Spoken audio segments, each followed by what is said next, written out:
Hello, good morning dear students. Online classes में आपका स्वागत है। आज का जो हमारा टॉपिक है वो आपका है equilibrium of product and money market using ISLM approach. यानी कि ISLM अप्रोच का यूज करते हुए या उपयोग करते हुए वस्तु बाजार में और मुद्रा बाजार में किस प्रकार संतुलन स्थापित किया जा सकता है या किस प्रकार संतुलन स्थापित होता है, ये हम इसके द्वारा देखेंगे। यानी कि वस्तु बाजार और मुद्रा बाजार में संतुलन किस प्रकार से होता है ISLM मॉडल विश्लेषण के द्वारा या अप्रोच के द्वारा। तो सबसे पहले हम देखते हैं, जैसे आपके जो क्लासिकल या जो परंपरावादी जो विचारधारा थी उनके अकॉर्डिंग अगर मानते हैं हम, तो जो आपकी रेट ऑफ इंटरेस्ट है वो ब्याज की दर क्या है, एक प्रकार से रियल जो फिनोमिनन है यानी कि वास्तविक घटना है, और जो किसके द्वारा निर्धारित होती है, डिटरमाइन होती है, वो इन्वेस्टमेंट के द्वारा और सेविंग के द्वारा, निवेश और बचत के द्वारा वो क्या होती है, डिटरमाइन होती है। लेकिन जो आपके प्रोफेसर केन्ज की जो विचारधारा के अकॉर्डिंग जो आपकी रेट ऑफ इंटरेस्ट है वो क्या है, एक प्रकार की मॉनेटरी फिनोमेनन है, मौद्रिक घटना है, और इसका निर्धारण जो आपकी मुद्रा की मांग, डिमांड ऑफ मनी, और पूर्ति, सप्लाई ऑफ मनी, इन दोनों की जो इसका निर्धारण है मुद्रा की मांग और पूर्ति के द्वारा क्या होता है, इसका निर्धारण होता है। तो अगर ये इसकी बात करें तो दोनों की जो दोनों विचारधारा थी आपकी क्लासिकल और जो केन्ज की दोनों की जो विचारधारा थी उसको एक प्रकार से चुनौती दी है। एक नई विचारधारा हम इसको कह सकते हैं, इसका नाम है ISLM मॉडल या ISLM एनालिसिस, या इसको हम आधुनिक जो वस्तु बाजार की और मुद्रा बाजार की इक्विलिब्रियम की जो आधुनिक जो मॉडल भी इसको हम बोल सकते हैं, यानी कि जो मॉडर्न जो मॉडल भी इसको हम क्या है बोल सकते हैं। तो इसको जो आपकी चुनौती दी गई है वो किसके द्वारा दी गई है, वो ISLM मॉडल के द्वारा, जो आपकी क्लासिकल और जो केन्ज की जो विचारधारा थी उन दोनों विचारधाराओं को चुनौती दी गई है। तो इसमें हम देखते हैं जो आपके प्रोफेसर हिग्स और हैंसन ने ISLM विश्लेषण द्वारा एक नए विचार का प्रतिपादन किया, यानी कि एक नए विचार का प्रतिपादन किया उन्होंने। वस्तु बाजार में और मुद्रा बाजार में इक्विलिब्रियम से रिलेटेड जो वास्तविक क्षेत्र था, मौद्रिक क्षेत्र, वास्तविक क्षेत्र यहाँ पर हम लेते हैं जो आपका वस्तु बाजार होता है तथा मौद्रिक क्षेत्र दोनों को एकत्रित करता है, यानी कि दोनों को ये कंबाइन करता है, वास्तविक मुद्रा बाजार को भी और वस्तु बाजार को भी, दोनों को ये क्या करता है, कलेक्ट करता है, एकत्रित करता है। ब्याज की दर तथा वास्तविक GDP का एक साथ निर्धारण, यानी कि जो रेट ऑफ इंटरेस्ट होती है या रियल GDP का जो एक साथ निर्धारण, डिटर्मिनेशन, और एग्रीगेटेड डिमांड वक्र की वैकल्पिक व्युत्पत्ति, यानी कि alternative derivation of aggregated demand करो, यानी कि किस प्रकार से उसका जो आपका डिमांड करो होता है, अल्टरनेटिव जो डेरिवेशन ऑफ डिमांड करो होता है वो किस प्रकार से होता है, वो इसके अंदर क्या है बताया गया है। ISLM विश्लेषण का मूलाधार, यानी कि जो आपका मूलाधार कॉन्स्टन जो ISM जो विश्लेषण का जो मूलाधार है क्रोनस्टोन है, वास्तविक GDP जो आपकी रियल GDP होती है एंड ब्याज की जो रेट ऑफ इंटरेस्ट के निर्धारण में, यानी कि रियल GDP और रेट ऑफ इंटरेस्ट के डिटर्मिनेशन में हिग्स तथा हैंसन जो कि वास्तविक तथा मौद्रिक क्षेत्र दोनों को संश्लेषित करता है, यानी कि जो आपका हैंसन और जो हिग्स ने जो भी जो मॉडल दिया है वो दोनों को, यानी कि वास्तविक वस्तु बाजार को और मुद्रा बाजार को दोनों को वो क्या करता है, संश्लेषित करता है, सिनेथीसिस करते हैं, दोनों को इकट्ठा करता है। इसलिए उनके दृष्टिकोण को हिग्स और हैंसन संश्लेषण भी कहा जाता है, यानी कि जो उनका जो संश्लेषण था, विश्लेषण था, उनको हिग्स और हैंसन का संश्लेषण भी क्या है कहा जा सकता है, यानी कि दोनों को वो क्या करते हैं, इकट्ठा करते हैं।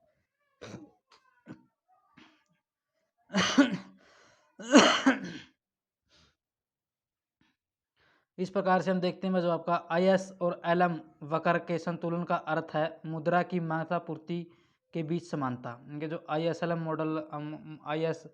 और LM वक्र के अंदर अगर इक्विलिब्रियम का मीनिंग निकाले या अर्थ है उसका मीनिंग क्या है, मुद्रा की मांग यानी कि डिमांड ऑफ मनी और सप्लाई ऑफ मनी के बीच क्या समानता है,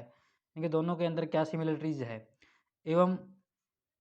बचत तथा निवेश के बीच समानता द्वारा संतुलित ब्याज, यानी कि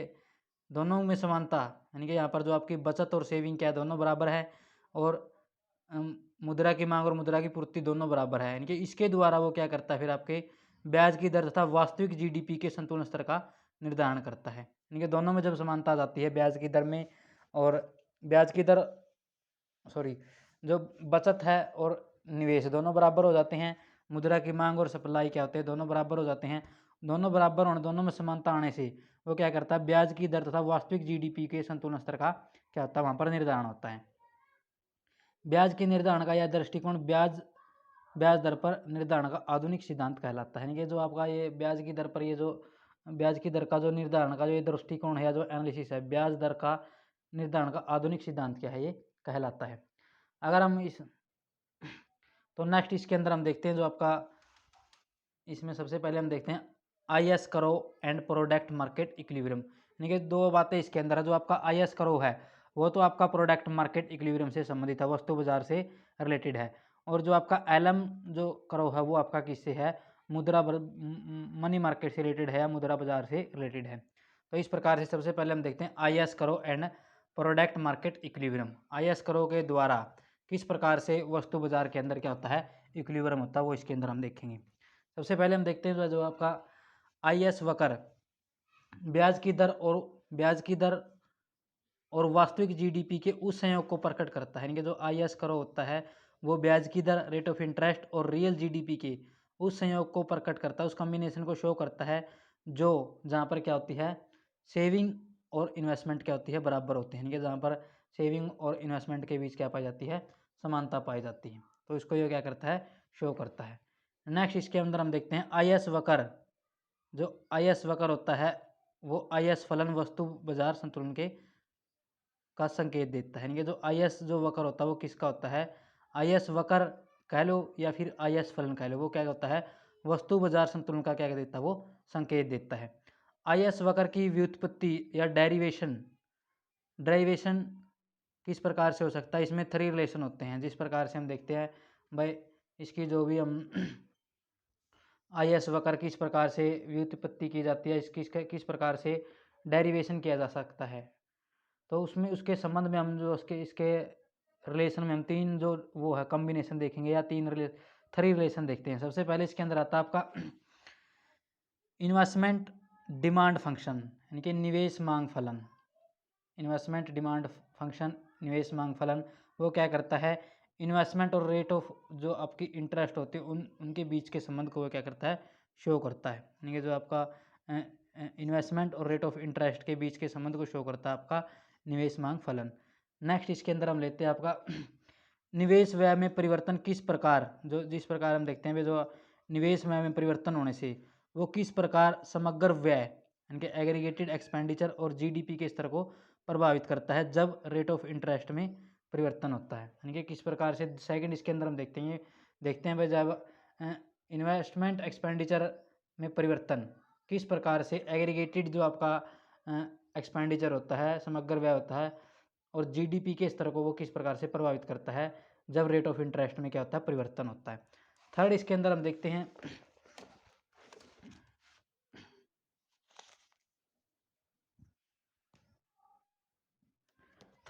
देखते हैं एक और तो आपकी क्या है, R एंड जीडीपी को विभिन्न स्तरों, एक और तो क्या होता है, एक और तो R का मतलब यहाँ पर क्या, rate of interest and GDP को जीडीपी के विभिन्न स्तरों तथा दूसरी ओर S और I में समानता के बीच संबंध, यानी कि दोनों में सेविंग और इन्वेस्टमेंट के बीच क्या संबंध है। जो एक और तो इसमें क्या है, जो रेट ऑफ इंटरेस्ट और जीडीपी के विभिन्न स्तरों में क्या रिलेशन है, और दूसरी ओर क्या है, जो आपका सेविंग और इन्वेस्टमेंट में दोनों के अंदर जो सेविंग बराबर इन्वेस्टमेंट है उनके बीच क्या रिलेशन है। तो तीसरे पार्ट में हम ये डिस्कस करेंगे। तो ना सबसे पहले हम देखते हैं आपका इन्वेस्टमेंट डिमांड फंक्शन, यानी कि निवेश मांग फलन क्या होता है। तो जो आपका निवेश मांग फलन होता है वो रिलेशन बताता है कि इसके अंदर बिटवीन रेट ऑफ इंटरेस्ट और इन्वेस्टमेंट के बीच क्या बताता है, वो रिलेशन बताता है। और रेट ऑफ इंटरेस्ट और इन्वेस्टमेंट के बीच क्या होता है, नेगेटिव रिलेशन होता है। अगर रेट ऑफ इंटरेस्ट हाई होगी तो आपका जो इन्वेस्टमेंट, जो लेवल ऑफ इन्वेस्टमेंट है वो क्या होगा, लो होगा। और अगर जब रेट ऑफ इंटरेस्ट आपकी डाउन होगी, कम होगी, तो लेवल ऑफ इन्वेस्टमेंट आपका क्या होगा, ज़्यादा होगा। तो इस प्रकार से इन दोनों के बीच क्या होता है, एक प्रकार से नेगेटिव रिलेशन होता है रेट ऑफ इंटरेस्ट और इन्वेस्टमेंट के बीच। तो इससे इस प्रकार से निवेश और ब्याज की दर के बीच जो आपका नेगेटिव रिलेशन होता है, ब्याज की ऊंची दर पर निवेश की जो वांछित दर होती है, यानी कि वांछित जो दर होती है वो क्या होती है, कम होती है। यानी कि रेट ऑफ इंटरेस्ट की जो अगर ऊंची दर होगी तो इन्वेस्टमेंट क्या होगा, कम होगा, और अगर ब्याज की दर नीचे होगी तो जो उनकी उसकी वांछित जो दर होती है इन्वेस्टमेंट की वो क्या होगी, अधिक होगी। तो इस प्रकार से हम इसको लिख सकते हैं भाई आई किसके बराबर होती है, वो आई ए माइनस बी आर, और आपका जो बी है वो क्या होता है, ज़्यादा होता है जीरो से। तो इस प्रकार से हम देखते हैं यहाँ पर आई का मतलब तो क्या इन्वेस्टमेंट है, और आई ए का मतलब स्वचालित निवेश यानी कि ऑटोनोमस इन्वेस्टमेंट, और आई यहाँ पर आर क्या है, आर आपकी रेट ऑफ इंटरेस्ट है, और बी क्या है, ब्याज की दर से निवेश व्यय की ब्याज की दर से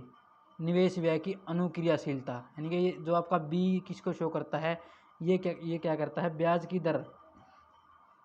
रेट ऑफ इंटरेस्ट से जो निवेश एक्सपेंडिचर किया जाता है, निवेश एक्सपेंडिचर में क्या अनुक्रियाशीलता रिस्पॉन्सिवनेस क्या होती है, ये उसको क्या करती है, शो करती है। तो इस प्रकार से हम देखते हैं जो आपका इस डायग्राम के थ्रू इसको हम देख सकते हैं, इसको एक डायग्राम के थ्रू दर्शाया गया है। इस प्रकार से आपका जो निवेश मांग फलन को किस प्रकार से दर्शा सकते हैं। सबसे पहले हम देखते हैं जो आपका ये आपका इन्वेस्टमेंट, इसमें देखते हैं सबसे पहले ए पार्ट के अंदर हम देखते हैं, तो ए साइड में हम लेते हैं इन्वेस्टमेंट एक्सपेंडिचर कि निवेश जो आपका व्यय है, और एक साइड लेते हैं हम रेट ऑफ इंटरेस्ट ब्याज की दर। तो सबसे पहले हम देखते हैं जैसे जो आपका आई और आई वन वक्र है, यानी कि जो आपका आई और आई वन वक्र है वो क्या है, आपका निवेश मांग वक्र है, जो आपका इन्वेस्टमेंट डिमांड करो है, जो निवेश और ब्याज के बीच ऋणात्मक संबंध को क्या करता है, शो करता है। ब्याज की दर, अगर ब्याज की दर ओ आर वन पर हम देखते हैं, ओ आर वन पर जो आपका निवेश व्यय है वो ओ जीरो के बराबर है, यानी कि जो ओ आर वन जब रेट ऑफ इंटरेस्ट थी तो इन्वेस्टमेंट एक्सपेंडिचर कितना है आपका, ओ जीरो के बराबर है, यानी कि ऊंची, यानी कि हम कह सकते हैं जो आपकी ऊंची ब्याज दर पर ओ आर पर निवेश व्यय ओ आई है, यानी कि अगर हाई रेट ऑफ इंटरेस्ट देखते हैं हम तो ये नीची ब्याज दर पर तो ये है, अगर हाई पर देखते हैं ओ आर पर तो आपका जो इन्वेस्टमेंट एक्सपेंडिचर वो कितना है, ओ आई है। तो इस प्रकार से यदि निवेश के स्वचालित घटक, यानी कि जो आपका निवेश का जो स्वचालित घटक था ऑटोनोमस इन्वेस्टमेंट था आई ए में अगर परिवर्तन आता है, सबसे पहले इसमें तो हमने देख लिया भाई जैसे जब रेट ऑफ इंटरेस्ट कम थी तो आपका इन्वेस्टमेंट ज़्यादा किया जाता था, इन्वेस्टमेंट एक्सपेंडिचर ज़्यादा था, और जब रेट ऑफ इंटरेस्ट बढ़ जाती है तो आपका जो इन्वेस्टमेंट एक्सपेंडिचर वो क्या हो जाता है, कम हो जाता है। तो अब देखते हैं जो आपका ये जो फंक्शन ऑटोनोमस इन्वेस्टमेंट है, अगर इसमें परिवर्तन हो जाता है तब निवेश मांग वक्र में खिसकाव आता है, यानी कि शिफ्ट हो जाता है, जब इसके अंदर चेंज हो जाता है, यानी कि जो ऑटोनोमस इन्वेस्टमेंट है उसमें परिवर्तन होता है, तो जो आपका इन्वेस्टमेंट जो करो होता है, ये जो करो हमने बनाया था, ये इसमें क्या हो जाता है, खिसकाव आ जाता है, शिफ्ट हो जाता है। अगर मान लेते हैं, अगर देखते हैं भाई जब आई ए ऑटोनोमस जो आपका इन्वेस्टमेंट है उसके अंदर वृद्धि हो जाती है, उसके अंदर क्या है, वृद्धि हो जाती है, तो जो ये आपका आई और आई वन जो वक्र है वो दाई और सरक कर कहाँ क्या हो जाएगा, दाई और इसको क्या कर देगी, वो खिसक जाता है, ये आपका आई और आई टू हो जाएगा। और अगर मान लेते हैं इसके अंदर कमी आ जाती है, जो आपका ऑटोनोमस इन्वेस्टमेंट के अंदर कमी आ जाती है, तो ये इसके बाईं और इसको पीछे की ओर क्या कर देगा, शिफ्ट कर देगा। तो इस प्रकार से ये हमने देखा मैं किस प्रकार से रेट ऑफ इंटरेस्ट का और आपका इन्वेस्टमेंट एक्सपेंडिचर का दोनों का किस प्रकार से।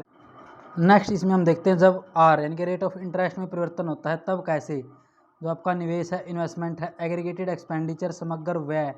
एंड जीडीपी के स्तर को प्रभावित करता है, यानी कि रेट ऑफ इंटरेस्ट में परिवर्तन होने से किस प्रकार जो आपका इन्वेस्टमेंट है वो एग्रीगेटेड एक्सपेंडिचर और जीडीपी के लेवल को क्या करता है, इफेक्ट करता है। तो सबसे पहले हम देखते हैं जैसे निवेश व्यय में परिवर्तन के कारण समग्र व्यय में विविध सीमा तक परिवर्तन होते हैं, एग्रीगेटेड जो एक्सपेंडिचर होता है उसमें भी क्या होते हैं, परिवर्तन होते हैं जब आपका इन्वेस्टमेंट एक्सपेंडिचर में परिवर्तन होता है। निवेश गुणक सिद्धांत के अनुसार यदि ब्याज की दर स्थिर रहे, यानी कि जो आपकी रेट ऑफ इंटरेस्ट है वो अगर कांस्टेंट रहे तो निवेश में परिवर्तन समग्र व्यय तथा जीडीपी में परिवर्तन का कारण बन सकता है, यानी कि जब आपकी रेट ऑफ इंटरेस्ट कांस्टेंट रहे तो निवेश में जो परिवर्तन होता है वो एग्रीगेटेड एक्सपेंडिचर और जीडीपी में परिवर्तन का क्या बन सकता है, कारण बन सकता है। किंतु ब्याज की दर स्थिर न रहे, यानी कि कांस्टेंट न रहे जैसे कि ISLM मॉडल में होता है, तब निवेश गुणक की प्रक्रिया उतनी सरल नहीं बनी रहेगी, यानी कि जो निवेश गुणक की प्रक्रिया है वो उतनी सरल नहीं बनी रहेगी, जैसे कि हम आगे जैसा कि इस डायग्राम के थ्रू आपका दिखाया गया है।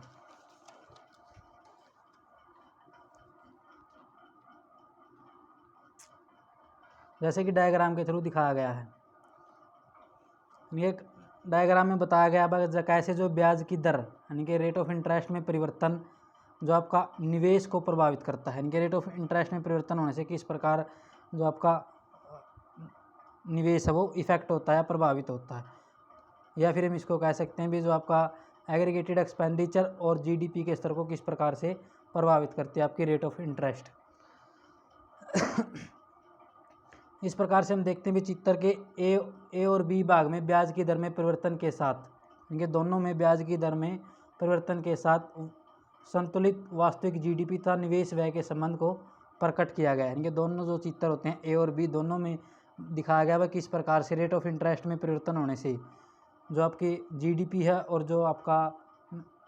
एग्रीगेटेड जो एक्सपेंडिचर है वो किस प्रकार से परिवर्तित होता है निवेश व्यय में चेंज होने से। तो सबसे पहले हम देखते हैं जैसे जो प्रारंभिक जो संतुलन बिंदु है ई पॉइंट पर है, यानी कि जो प्रारंभिक अगर संतुलन बिंदु देखें तो ई पॉइंट पर है। ई पॉइंट पर जो आपका प्रारंभिक संतुलन बिंदु है और यहाँ पर जो ए ई है एग्रीगेटेड एक्सपेंडिचर वो किसके बराबर है, वाई, यानी कि ओ वाई के बराबर हम कह सकते हैं जो आपका एग्रीगेटेड जो एक्सपेंडिचर है वो वाई के बराबर है। तो सबसे पहले हम भाग ए के अंदर देखते हैं, जो आपका पार्ट ए है उसके अंदर देखते हैं भाई सेविंग और इन्वेस्टमेंट दोनों क्या हैं, बराबर हैं।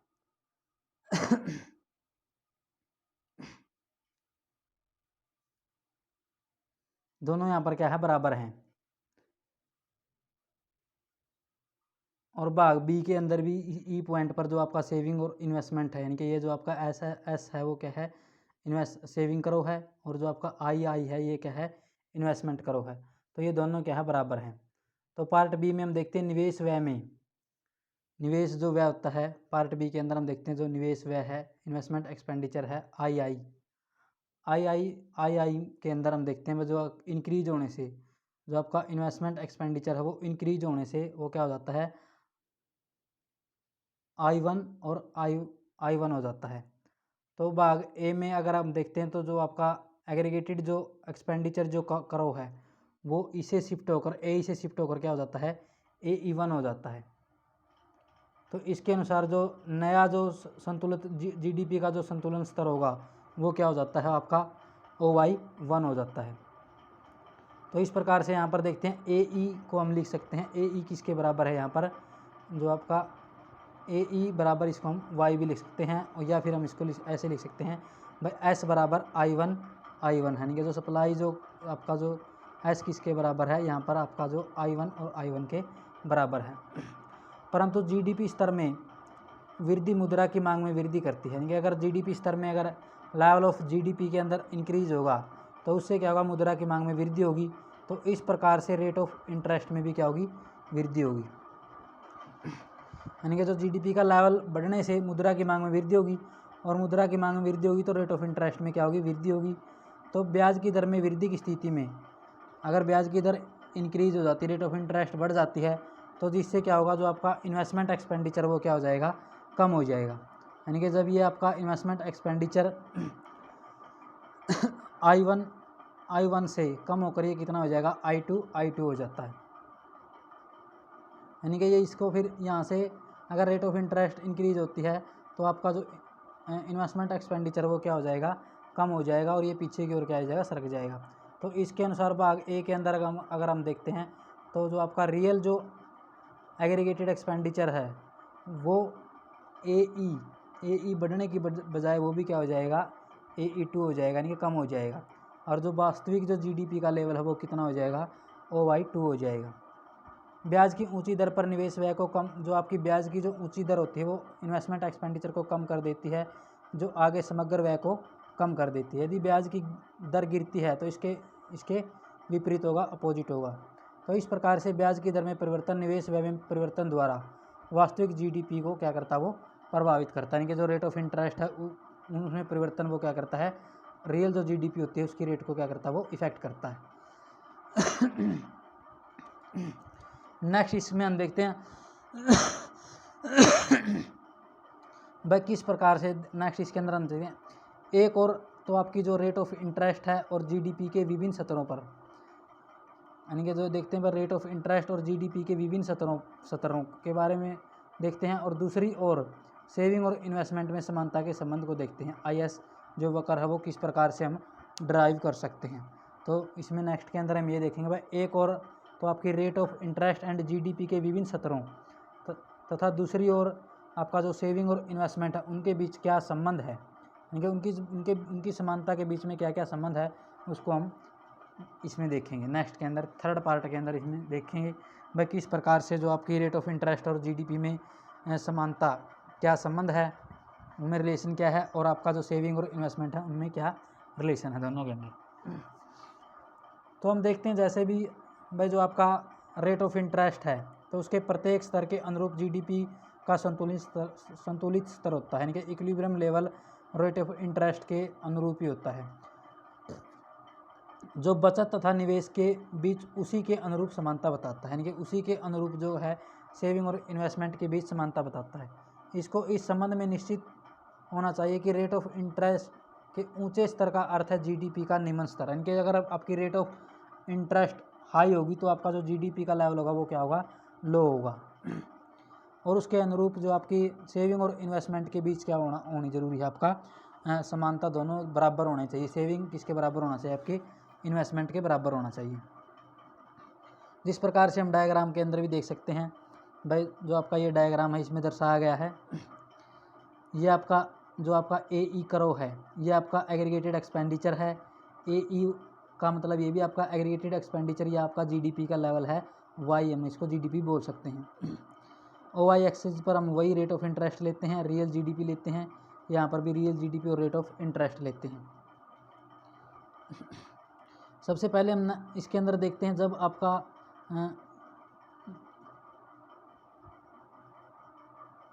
तो बी पार्ट जो भी इसका ये बी पार्ट है, इसके अंदर हम देखते हैं जो आपका IS करो है, ये इस IS वक्र को क्या है दर्शाया गया है, जो किसके द्वारा बनाया गया है, जो ए पार्ट है इसके द्वारा ही बनाया गया है, यानी इसके द्वारा इसको व्युत्पत्ति किया है या इसका डेरिवेशन किया गया है। IS वक्र वास्तविक जीडीपी एवं ब्याज दर के उस संयोजन को दर्शाता है, यानी जो IS जो करो होता है वो क्या दर्शाता है भाई, जीडीपी यानी कि जो रियल जीडीपी है और ब्याज की दर है कि उस संयोजन को कॉम्बिनेशन को दर्शाता है, जहाँ पर अर्थव्यवस्था के इच्छित व्यय तथा समग्र जो उत्पाद होते हैं वो दोनों बराबर होते हैं, यानी कि जो एक्सपेंडिचर जो आपका इच्छित एक्सपेंडिचर होता है और जो एग्रीगेटेड जो प्रोडक्ट होता है वो दोनों क्या होते हैं, बराबर होते हैं। बी में दिए हुए ब्याज की दर OR पर संतुलित वास्तविक जीडीपी, अगर बी के अंदर देखते हैं तो OR पर जो संतुलित वास्तविक जीडीपी क्या है उसका जो लेवल है वो आपका OY है, जिसका भाग ए के अंदर AE रेखा द्वारा, यानी कि इसमें हम देखते हैं भाई भाग ए के अंदर AE रेखा द्वारा यहाँ पर जो आपका क्या है समग्र जो आपका प्रोडक्ट है उन दोनों का बराबर, जहाँ पर आपका जो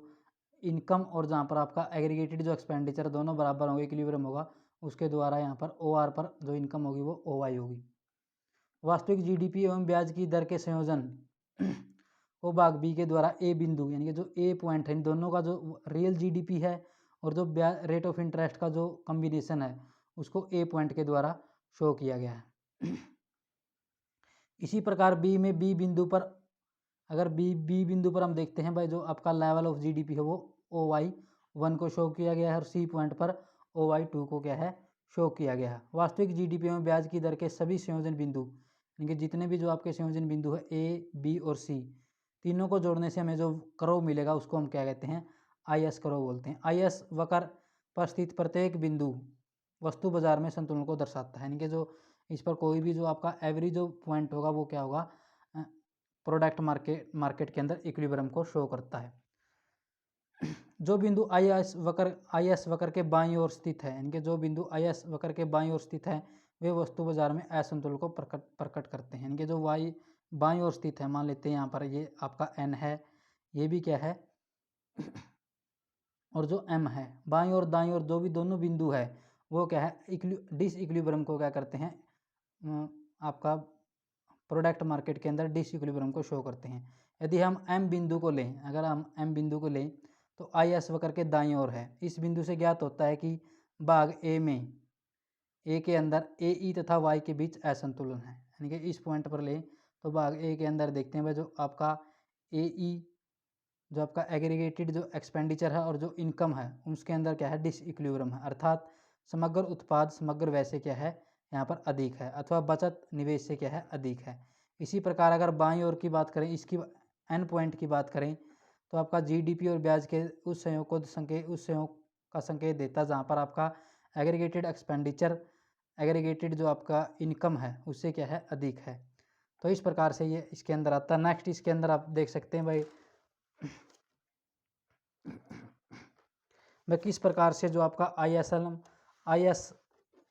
जो कर्व होता है वो किस प्रकार से शिफ्ट होता है, ये पीछे भी हम पढ़ चुके हैं भाई। ये वही डायग्राम है। अगर मान लेते हैं ये किस प्रकार से आपका क्या है शिफ्ट होगा, अगर आगे की तरफ शिफ्ट होगा तो ये इस साइड शिफ्ट हो जाएगा, और अगर पीछे की तरफ शिफ्ट होगा तो ये इस प्रकार से शिफ्ट हो जाता है। तो ये इस प्रकार से जो आपका डायग्राम वही है। अगर चेंज हो जाता है इन्वेस्टमेंट के अंदर, अगर इन्वेस्टमेंट बढ़ जाता है तो IS करो आपका दाईं ओर शिफ्ट हो जाएगा, अगर इन्वेस्टमेंट कम हो जाता है इन्वेस्टमेंट एक्सपेंडिचर अगर कम हो जाता है तो ये पीछे की ओर क्या हो जाएगा शिफ्ट हो जाएगा।